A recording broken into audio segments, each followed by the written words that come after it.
Hello and welcome. My name is Ashley Carter. And I am Amber Pickering. And we are Squared Away Engineering.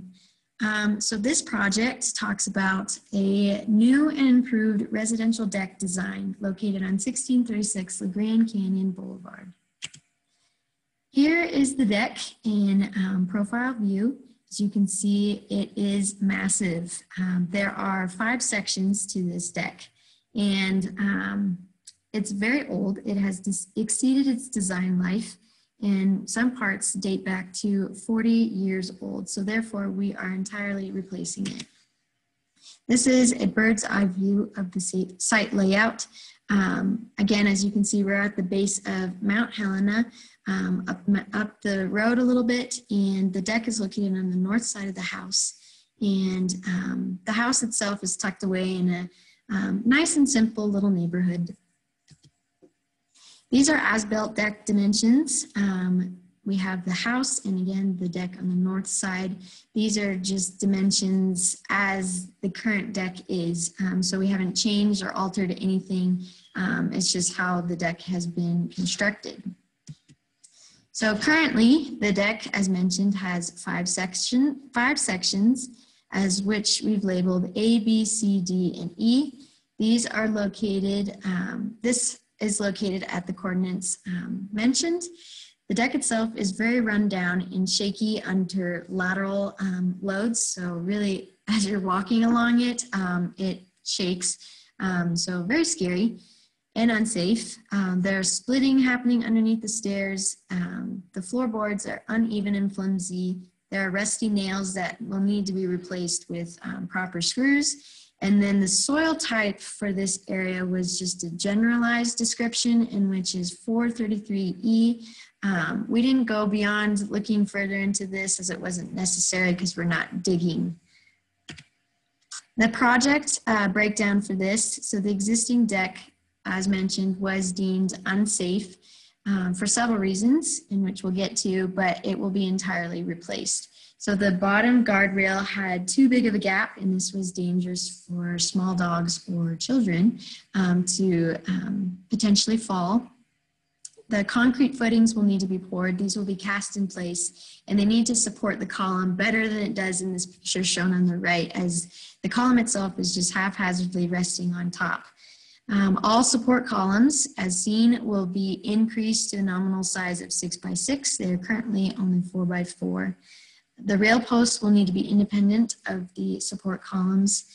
Spacing and number of bolts will need to be checked, but this is also going to be replaced with screws for wood material. And then the joist hangers will all need to be replaced. So these are just visual images of what the deck itself looks like underneath. As you can see in the middle photo here, we have splitting happening underneath the staircase. This is very dangerous.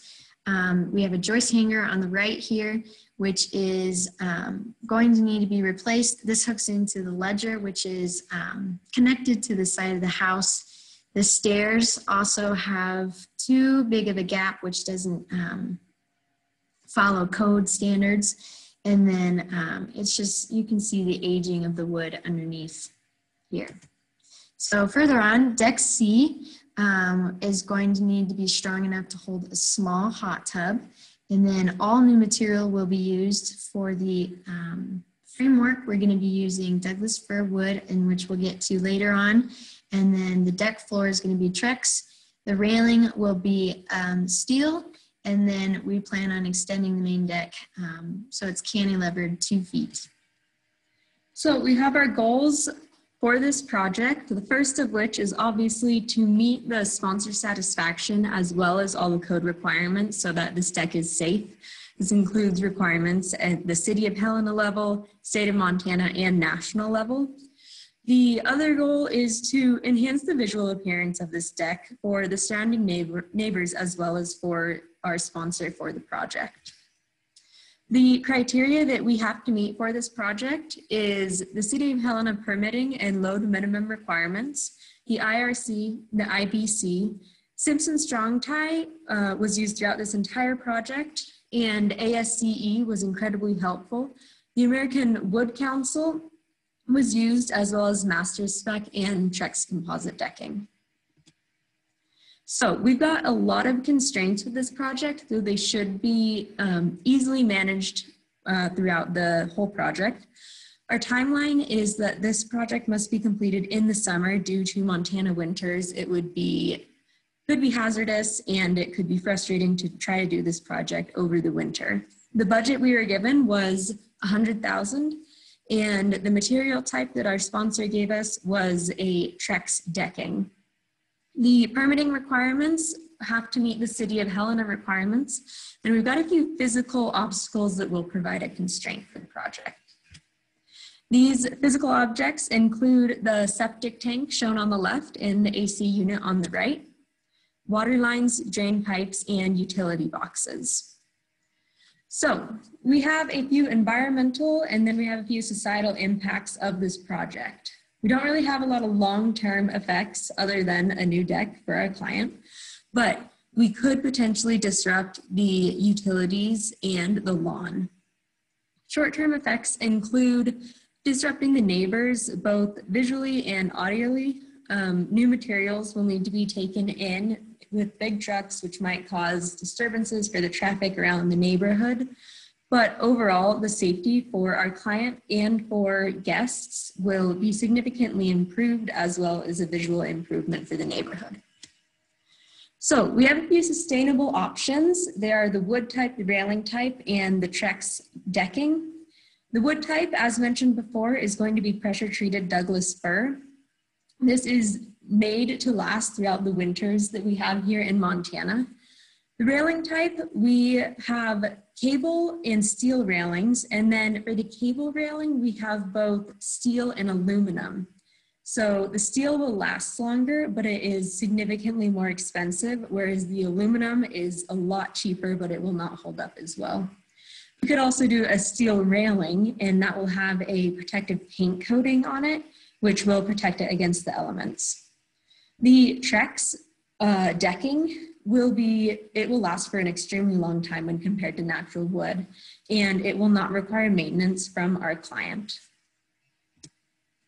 So then the alternatives that we looked at included the extension of deck A. When we first had this project, we considered curving it, and we considered a large extension of the deck due to coating requirements. We found that we could only extend the deck 2 feet from where it currently is without moving the posts, which we did not want to do.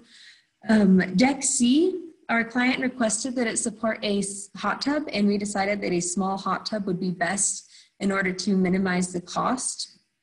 This increased loading will increase the price of the deck, of course, but it is necessary and it will improve the overall cost of the house for the potential to have a hot tub in the future. The other alternatives were a Douglas fir frame, which, as we mentioned, will hold up well in Helena, and the railing, which you can see here are 3 different options, and then the option that we have selected for cost. Here we have a site plan. You can see we've got our fence line, and our deck is both in the backyard with the fence and out over the field. We're going to try to avoid the driveway and any concrete, as well as any utilities. And you can see that this house is nicely located right alongside the Mount Helena Park and Trail system. So here we have the difference between our first drawings and this drawing. You can see that deck A has been extended 2 feet.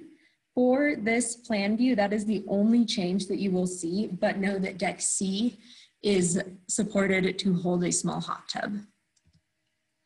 Here you have the view standing north and looking south of the deck. You can see that all of the decks have remained where they are, but know that deck A has been extended and deck C is supported.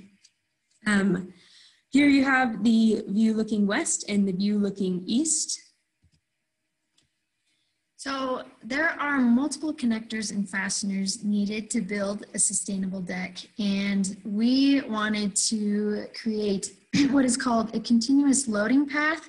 So this is just important to make sure that a deck can withhold lateral and uplift loads. So whether that be wind or live or dead loads, you name it. So what we've picked here We have the post base, which is in the upper right corner, and that's just to support the concrete and the beam connection. And then we have beam to post connections for the post caps, and then hurricane ties and joist hangers for those hanger selections. And then of course we have screws that have been mentioned prior to this, and these are just durable and able to hold up a deck. So we have composite screws, and then we have wood screws. So now we have our economic analysis, and as you can see, this is a bid sheet, as it were, and so we have a breakdown of all the materials, we have labor and equipment, and the total pricing of this using mild steel railing ended up being $93,745. That is expensive, yes, but it is within the range that we've been looking for. However, the engineers who designed it will still need to be paid, and so therefore we add $9,000 to that cost, making it a very pricey deck, but something that our client is willing to look into in order to increase the cost of their house for when they move out.